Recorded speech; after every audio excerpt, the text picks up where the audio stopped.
Welcome to EV talks और ये है हमारा 494वां एपिसोड। और आज भी हम तगड़ी तगड़ी ईवी न्यूज़ के बारे में बात करेंगे। कौन सी गाड़ी लॉन्च हो रही है, कौन सी बाइक लॉन्च हो रही है, ईवी बैटरीज के अंदर क्या इनोवेशन हो रही है, ईवी के अंदर क्या लफड़ेबाजी हो रही है, जो कि आपको सुन के देख के मजा भी आता है। स्टार्ट करती है न्यूज़ नंबर 1 से। दोस्तों फाइनली ओला पहली ऐसी कंपनी बन गई है इंडिया की जिसे लार्ज सेल फॉर्मेट के अंदर BS सर्टिफिकेट मिल चुका है। इनके 4600 सेल के लिए दोनों केमिस्ट्री में, LFP में भी और NMC में। 23 जून को इन्होंने अपनी फॉर्मल नोटिफिकेशन डाल दी इस अचीवमेंट की, और जो कि इन्होंने सबमिट भी कर दी National Stock Exchange of India Limited. अभी बहुत बड़ी बात है या फिर छोटी बात है वो मैं आपको एक्सप्लेन कर देता हूँ। देखो, ओला के पास ऑलरेडी 4680 सेल था जो कि इनके ऑलरेडी स्कूटर में लगाया जा रहा है, बेचा भी जा रहा है, और उसका देखा भी जा रहा है कि हाँ भाई वो कैसा चल रहा है। लेकिन 4600 जो था इसके अंदर उन्होंने कई सारे क्लेम करते कि भाई इसके अंदर एनर्जी डेंसिटी ज़्यादा होगी, ये दोनों केमिस्ट्री में बनाएंगे। अब एक बार जब ये बना लेते हैं ना तो उसे भेजा जाता है अप्रूवल के लिए by NABL, national accreditation board for testing and calibration laboratories. अब NABL इसके ऊपर करता है घंघोर टेस्टिंग। इसको एब्यूज किया जाता है एबनॉर्मल चार्जिंग से, फोर्स डिस्चार्ज से, इम्पैक्ट से, शॉर्ट सर्किट से, वाइब्रेशन से, कंटिन्यूस लो रेट चार्जिंग से, क्रशिंग से, फ्री फॉल ड्रॉप, और भी कई टेस्ट होते हैं। उसके बाद सेल को क्वालिफाई करना होता है कि भाई ये mechanically, electrically, environmental, reliability, safety wise pass होता है नहीं होता है। जैसे LFP सेल के लिए जो स्टैंडर्ड है वो है IS 1689 part 2, part 3 and UN 380 standards. इनका जो नया LFP सेल है वो 170 वोल्ट पर केजी की डेंसिटी के साथ आता है, प्लस 4000 से ज्यादा चार्जिंग साइकिल। अब ये कितनी बड़ी बात है वो मैं आपको बताता हूँ। देखो, 2 स्टेजेस होती हैं। पहला होता है खुद का सेल बनाना, जो कि ओला ने बना लिया है। दूसरा होता है उसका मास प्रोडक्शन करके उसे व्हीकल में डालना। तो ये वाली स्टेज तक तो ये आ गए हैं कि हाँ भाई सेल बना लिया है, वो अप्रूव भी हो गया है। लेकिन मास प्रोडक्शन अगला चैलेंज होता है, ये बहुत बड़ा चैलेंज होता है। अगर इसमें कंपनी सक्सेसफुल हो जाती है तो भाई पूरा गेम चेंज हो जाएगा। इनके जो स्कूटर हैं आपको दिखेगा बाकी कंपनियों के मुकाबले बहुत ज़्यादा अफोर्डेबल हो जाएंगे। कोई कंपनी अगर 1 लाख का बेच रही है तो ओला का स्कूटर ईजिली 60,000 का आपको मिलेगा। ये सबसे बड़ा चैलेंज है अगर ये इसे कंप्लीट कर लेते हैं तो। अब एक चीज़ और क्लियर कर दूं भाई, अगेन जो इनका व्हीकल वाला जो पार्ट है जहाँ पे स्कूटर्स वगैरह बना रहे हैं, उसमें मेरे को एक डेवलपमेंट ये देखने को मिली है। देखो, मैंने जब भी इन्होंने अच्छा काम करा है मैंने तारीफ करी है, लेकिन जब काम गलत करा, जब इनकी सर्विस खराब हुई तो मैंने बुराई भी करी है। फिलहाल के लिए जो मैं चीज़ नोटिस कर रहा हूँ कि कंपनी अभी शांत बैठी है। पहले क्या होता था, इनकी हर हफ्ते में कोई ना कोई न्यूज़ आती थी कि ओला ये कर रहा है, ओला वो कर रहा है। लेकिन फिलहाल के लिए मैं देख रहा हूँ कि कुछ टाइम से, मतलब कई महीनों से कंपनी शांत बैठी है, ये कुछ भी नहीं कर रहे हैं। और मुझे ऐसा लग रहा है कि इन्होंने पूरा फोकस सेल पे लगा रखा था और सेल पे तगड़ा काम कर रहे हैं। अब मैं होपिंग कर रहा हूँ, मैं कभी नहीं चाहूँगा कि भाई ओला कंपनी जैसे नीचे जाए। मैं तो चाहूँगा कोई भी इंडियन कंपनी अच्छा काम करती तो ऊपर जाए। सेल्स के मामले में कंपनी अभी भी अंडर प्रेशर है, टॉप 5 में चल रहे हैं। शेयर इनका धीरे धीरे इंक्रीज भी हो रहा है, लेकिन अगेन अभी भी मैंने अपना जो रिकमेंडेशन है वो अभी भी स्टॉप कर रखा है। ओला का प्रोडक्ट मैं अभी किसी को सजेस्ट नहीं करता हूँ जब तक इनकी सर्विस अच्छी नहीं हो जाती। बाकी सेल्स के बारे में आपके क्या ओपिनियन है एक बार कमेंट में बताओ। दोस्तों, दिल्ली ईवी पॉलिसी 2.0 के अंदर एक बड़ा पेंच अटक गया है, क्योंकि जो मंत्री हैं वो 2 पक्ष में बंट चुके हैं। पहला पक्ष तो ये कह रहा है कि स्ट्रॉन्ग हाइब्रिड जो भी 30 लाख के अंदर की होगी उसके ऊपर जो रोड टैक्स लगता है, रजिस्ट्रेशन चार्जेस होते हैं, उसके ऊपर 50% का डिस्काउंट दे दो। स्ट्रॉन्ग हाइब्रिड को भी सपोर्ट करने की जरूरत है। दूसरा पक्ष जो है वो ये कह रहा है कि भाई नहीं, हमें सिर्फ इलेक्ट्रिक कार्स को ही अडॉप्ट करवाना है या फिर इन्हें प्रमोट करना है।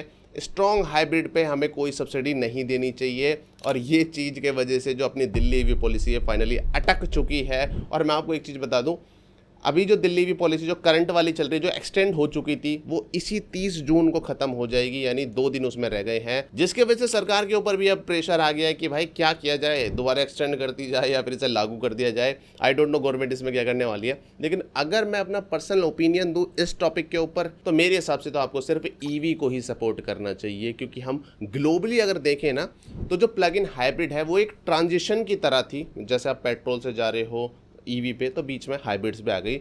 लेकिन लॉन्ग टर्म के अंदर इवन चाइना भी कह रहा है कि इलेक्ट्रिक व्हीकल ही चलेंगे। ये बस एक ट्रांजिशन फेज की तरह आएंगे हाइब्रिड्स, और जो कि लोग यूज़ करेंगे, लोगों को कंफर्ट भी फील होगा। लेकिन at the end EV he dominate करेगी कार मार्केट को।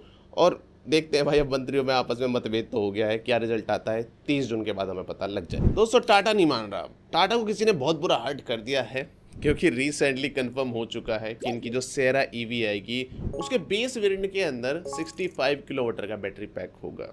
अब मैं क्यों इतनी बड़ी बातें बना के इसे बोल रहा हूँ, थोड़ा सा समझाता हूँ। सेरा ईवी जो रूम फिल करने आ रही है वो होगा 18 लाख से मे बी 25 लाख तक का, ठीक है। इससे पहले इस सेगमेंट में कर्व हुआ करती थी जो कि चली नहीं, उसे हटा दिया टाटा ने, उसका ही रूम फिल अप करेगी सेरा ईवी। अभी तक कर्व ईवी के अंदर में बड़ा बैटरी पैक देखने को मिलता था 55 किलोवाट आवर का, छोटा वाला 45 किलोवाट आवर का। उससे ऊपर जो गाड़ी थी वो थी हैरियर ईवी, जो कि अलग ही सेगमेंट की गाड़ी है।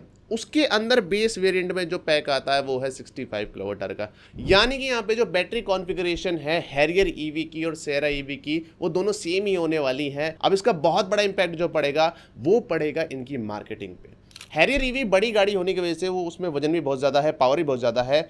वो 500 किलोमीटर की रियल रेंज ना अचीव तो कर लेती है, लेकिन खींच के बहुत अच्छी तरीके से नहीं करती है। और जो महिंद्रा की गाड़ियां हैं, चाहे वो 9e ले लो या फिर BE6 ले लो, वो इजिली 550 तक की रेंज दे देती है, क्योंकि यहाँ पे बड़ा बैटरी पैक है 60 किलोवाट का और 80 किलोवाट का। अब गेम यहाँ पे चेंज होने वाला है कि BE6 को टक्कर देने के लिए सेरा ईवी को लाया जा रहा है। BE6 की रेंज बहुत ज़्यादा अच्छी है। टाटा के पास ऐसा कोई प्रोडक्ट नहीं था जो कि रियल रेंज ला के दे दे 500 किलोमीटर की। स्पेशली ये वाला जो सेगमेंट इसमें सेरा आ रही है उसमें तो कोई भी नहीं है। अब गेम चेंज ऐसे होगा कि टाटा के पास एक ऐसा प्रोडक्ट आ जाएगा जो कि पावर परफॉर्मेंस में भी अच्छा होगा, प्लस ऑल व्हील ड्राइव भी आएगा और रेंज इसकी ज़्यादा होगी, क्योंकि 65 किलोवाट आवर से मैं आपको सीधा सीधा कैलकुलेट करके बता दूं 400 450 किलोमीटर की रेंज मिल जाएगी। फिर 75 किलोवाट में आपको 500 550 की रेंज मिलेगी ही मिलेगी। रियल वर्ल्ड वाली की बात मैं कर रहा हूं। तो टाटा ने बड़ा सोच समझ के यहाँ पे गेम खेला है, क्योंकि हैरियर ईवी में रेंज के नंबर में हार जा रहे थे, पावर में तो वो जीत गए थे। अब यहाँ पे जो रियर व्हील ड्राइव वेरिएंट होगा वहाँ पे अपना 65 किलोवाट का बैटरी पैक है। मैं एक्सपेक्ट कर रहा हूँ कि वहाँ पे 130 किलोवाट की मोटर का यूज़ किया जाएगा, जिससे 170 हॉर्स पावर शायद हमें पावर मिल जाएगी। और जो इनका ऑल व्हील ड्राइव वेरिएंट होगा वहाँ मैं एक्सपेक्ट कर रहा हूँ कि 180 किलोवाट के आसपास की मोटर होगी, जिससे 250 हॉर्स पावर हमें पावर मिल जाएगा। तो कुल मिलाकर टाटा एक ऐसा अद्भुत संगम क्रिएट कर रहा है इस सेगमेंट के अंदर, जो कि आई थिंक महिंद्रा BE6 के पास था। लेकिन अगेन वही वाली बात आ जाती है, महिंद्रा BE6 जो है थोड़ा सा क्या कहते हैं फ्यूचरिस्टिक डिज़ाइन है, तो लोग थोड़े से उसे कतराते हैं। जबकि सेरा ईवी की जो लुक है वो थोड़ी सी फैमिलियर है, बॉक्सी है और SUV जैसी लगती है, तो ये पसंद आएगी लोगों को ज़्यादा। अगेन ये मेरी एजम्पशन है, प्राइसिंग को लेके भी मैं थोड़ी एजम्पशन कर देता हूँ। पहले मैं सोच रहा था कि 18 लाख से स्टार्ट होगी, पर लेकिन मुझे ऐसा नहीं लग रहा है अब, क्योंकि 65 किलोमीटर का बड़ा बैटरी पैक है। तो नाउ आई एम अज्यूमिंग कि प्राइसिंग स्टार्ट होगी 18.5 लाख या फिर 19 लाख से, जो कि डायरेक्ट कॉम्पीट करेगी BE6 से। ये मेरा पूरा एनालिसिस थ्योरी हो गई।